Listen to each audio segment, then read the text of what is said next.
This is your statewide newscast. Arkansas Today. The School Safety Commission presented its preliminary assessment to the governor just minutes ago. Good afternoon and welcome to Arkansas Today. I am Aaron Nolan.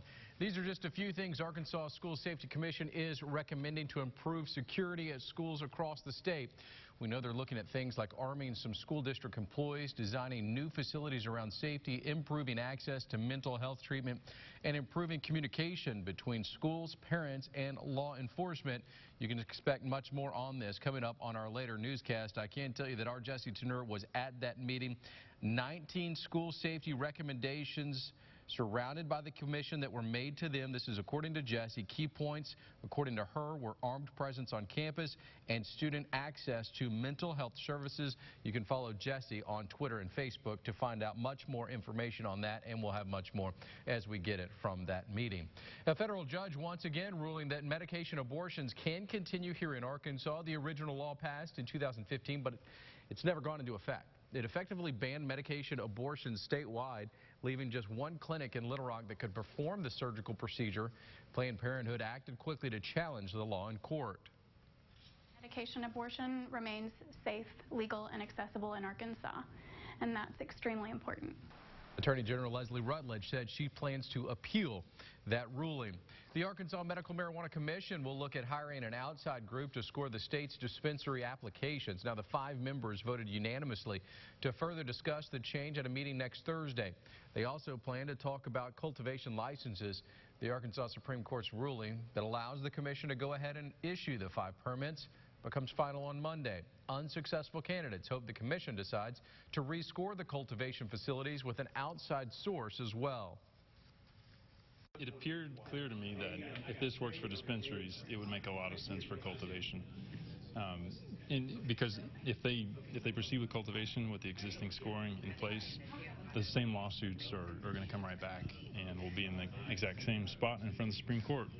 Lawmakers would ultimately have to approve the commission's decision to hire an independent consultant to score the applications. The earliest they could do that would be next month. A federal court Pulaski County judge's lawsuit against the state's highest court. Judge Wendell Griffin sued the Arkansas Supreme Court justices last year after they barred him from hearing execution-related cases.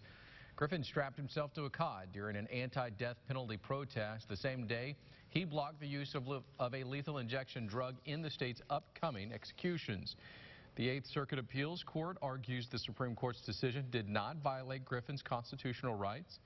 His attorney is preparing to petition the full 8th Court to review the case. A former Razorback football player has been arrested for drug charges. Deputies in St. Francis County arrested Corliss Marshall Friday. They say Marshall had marijuana along with digital scales, packaging, materials, and cash.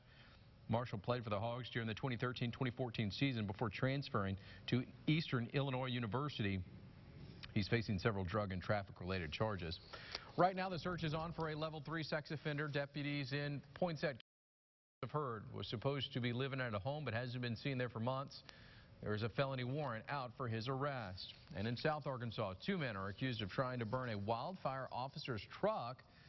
Union County officials say the truck was parked outside the officer's home. He said he found an oily substance and evidence that someone had tried to light it. 47-year-old Harold Otwell, 31-year-old Dustin Pate, both face arson and attempted arson, as well as conspiracy charges. Federal buildings across Arkansas will have flags at half-staff as President Trump made the order to remember 5 people killed at a Maryland newspaper. The White House flags will join others from across the country to fly at half-staff until sunset today to honor those murdered at the Capitol Gazette in Annapolis. And the president is moving quickly to fill the vacancy created by a Supreme Court justice retiring. Anthony Kennedy announced that retirement. The president has interviewed 4 candidates this week and tweeted he will announce his decision next week. People familiar with the process say the president prefers a graduate from Harvard or Yale.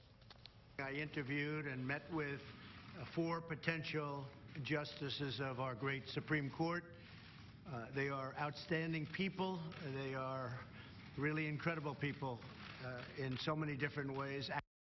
Democrats are calling for the president to wait until after the midterm elections to make this choice.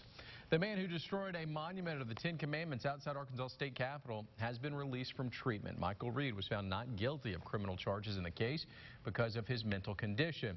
He was ordered to treatment, and physicians say he is no longer on medication.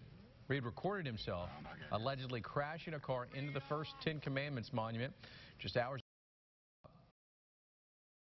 He did the same thing in Oklahoma in 2014. In that case, he was also sentenced to mental health treatment, then released. Happening today, a push for a Gold Star Memorial at the state capitol. State Treasurer Dennis Milligan is spearheading the rally. The monument would be the first of its kind on any state capitol grounds. Representatives of the Gold Star Memorial Committee joined Milligan to try and find approval and funding for the new monument. U.S. Senator John Boozman takes a tour of Fort Chaffee in Fort Smith. He was there to check on the progress of a multi-million-dollar training area. Boozman secured funding for air guard ranges with the passage of a Senate Defense Appropriations bill last week. Some of that money is going to Fort Chaffee. Very proud.